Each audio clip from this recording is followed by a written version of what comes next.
Dinâmicas estruturais do handebol. Caracterização do handebol. Olá pessoal, eu sou o professor Thiago Matias e hoje a gente vai falar sobre a caracterização do handebol. A gente vai entender como a modalidade funciona e quais as características que formam o objetivo desse jogo. Uma coisa bem importante é entender que o handebol é um esporte coletivo e de invasão. Significa que os jogadores precisam organizar suas ações coletivamente para cumprirem objetivos e significa que os jogadores precisam ocupar o campo do adversário para exercer as ações de ataque. Então, defesa e ataque vão acontecer simultaneamente. Uma equipe, a que possui a posse de bola, vai ser caracterizada como atacante e a equipe que não possui a posse de bola vai ser caracterizada como equipe defensora. Entre o ataque e entre a defesa, existe uma fase intermediária que é a transição. Ou seja, se eu não tenho a posse de bola, eu recupero a posse de bola, eu vou até o ataque para exercer a minha ação. Ou seja, eu transitei de uma fase para outra. E o contrário também acontece. Se eu perder a posse de bola, eu tenho que recuperar a minha posição de defesa. Então, essas três fases do jogo dão as características dos esportes coletivos de invasão e o handebol é uma dessas modalidades. Isso também acontece no basquete, por exemplo, né? No futebol e assim como outras modalidades coletivas de invasão. Coisas bem importantes é entender quais os princípios operacionais que acontecem dentro de cada uma dessas fases. Na defesa, os jogadores precisam recuperar a posse de bola o mais rápido possível, porque eles precisam evitar o gol, evitar a progressão do adversário ao gol e evitar, evidentemente, o gol. Já no ataque, os jogadores precisam manter a posse de bola, progredir em direção ao gol e, obviamente, marcar o maior número de gols possíveis. O handebol, na transição, se caracteriza principalmente atualmente por uma necessidade de ir muito rapidamente para o ataque, isso é caracterizado como contra-ataque, ou seja, ao recuperar a posse de bola, um dos objetivos dos jogadores que agora são atacantes é conseguir ir o mais rapidamente para o ataque para tentar ganhar algum tipo de vantagem. Já a equipe que não tem a posse de bola, que perdeu a posse de bola por alguma razão, precisa recuperar a sua posição defensiva o mais rapidamente possível. Então, essa modalidade possui fases de jogo bem delimitadas: defesa, transição e ataque. E em cada uma dessas fases vão exigir demandas técnicas e demandas táticas específicas. A gente vai chamar isso de princípios operacionais.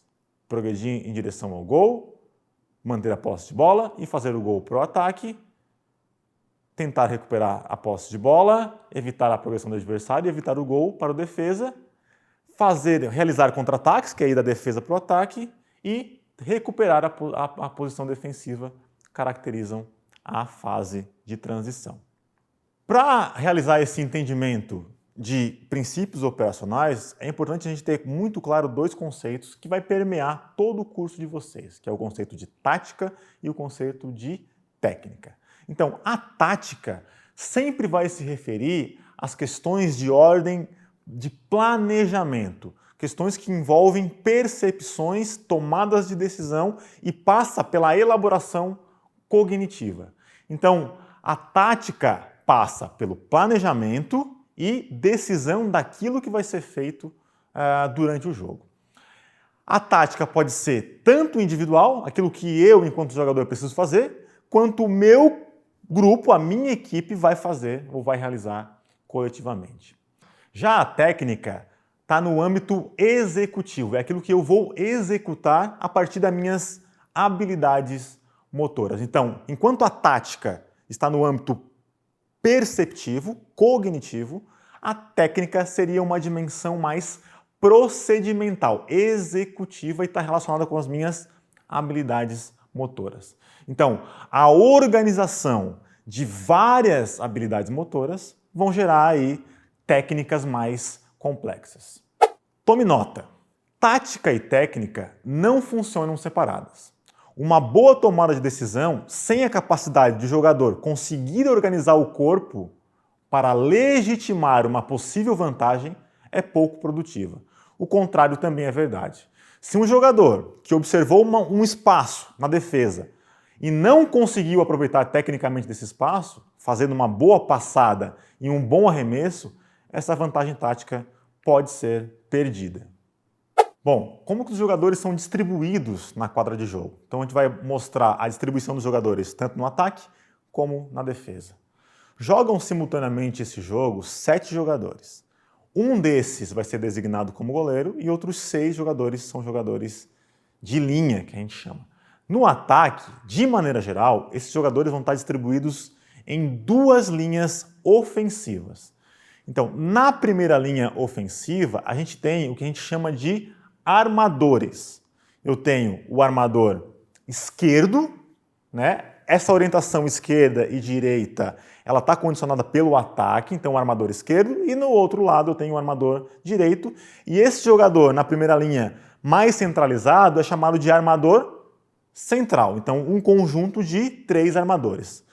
Vocês podem encontrar em outras literaturas o nome meia esquerda e meia direita e um nome só central. Na segunda linha ofensiva, a gente tem 2 jogadores que ficam mais profundamente no ataque, chamado de ponta esquerda e ponta direita, e um jogador bem centralizado, chamado de pivô. Vocês também podem ouvir falar em alas, né, ou ala esquerda e ala direita, que são nomenclaturas que podem aparecer em outras literaturas. Já na defesa, e essa é uma ilustração, uma caracterização de um tipo de defesa. Existem outros, mas essa é a que melhor representa a forma como os jogadores vão estar distribuídos na defesa. Eu quero que vocês observem a distribuição dos jogadores que estão lado a lado, tentando formar uma barreira para proteger a área de gol e, consequentemente, o seu goleiro. Então, são 6 jogadores, de maneira geral, dispostos lado a lado para formar essa possível defesa, né? E essa característica é uma defesa do tipo 6-0. Primeiros contatos com a modalidade.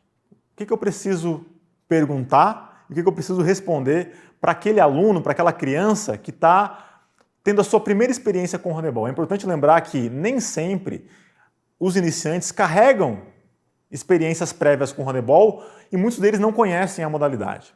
Então, uma das coisas importantes que precisam ser perguntadas e obviamente respondidas é: como é o jogo? Iniciantes precisam entender a estrutura do jogo. Como é que esse jogo funciona? Então, tem defesa, tem transição e tem ataque.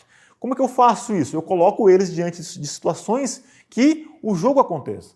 Mesmo que o jogo aconteça de forma desorganizada, com poucas habilidades técnicas ou com habilidades ainda rudimentares, mas é importante conhecer a estrutura do jogo. Outra pergunta importante é como jogar.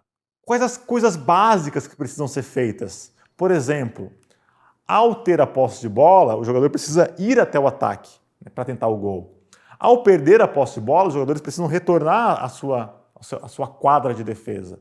É importante, por exemplo, mostrar que eu posso arremessar no gol próximo à área de gol, que trocar passes é importante. São características básicas que dão a característica para a modalidade.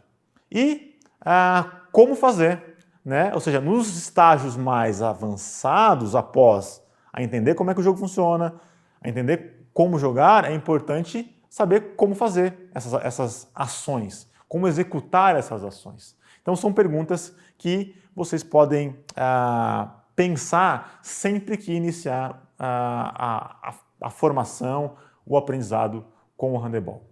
Para saber mais sobre as características e as estruturas dessa modalidade como o handebol, uma boa forma de conhecer a estrutura funcional de esportes como o handebol é assistir jogos da modalidade.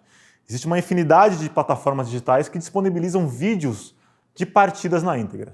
Uma delas é o canal oficial da Federação Internacional de Handebol no YouTube, que vocês podem escanear para assistir um jogo direto a esse QR Code que aparece aqui na tela.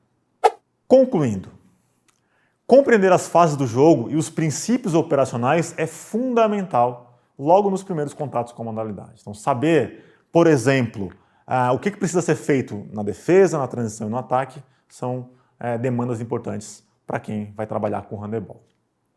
A valorização da dimensão tática logo nos primeiros contatos com a modalidade é condição importante para essa modalidade, ou seja, colocar o iniciante sobre a capacidade e sobre a possibilidade de perceber, de entender como que taticamente esse jogo funciona e o que ele precisa fazer, tanto do ponto de vista individual quanto do ponto de vista coletivo, já que essa é uma modalidade coletiva. E compreender as estruturas funcionais básicas do jogo. Como é que o jogo funciona?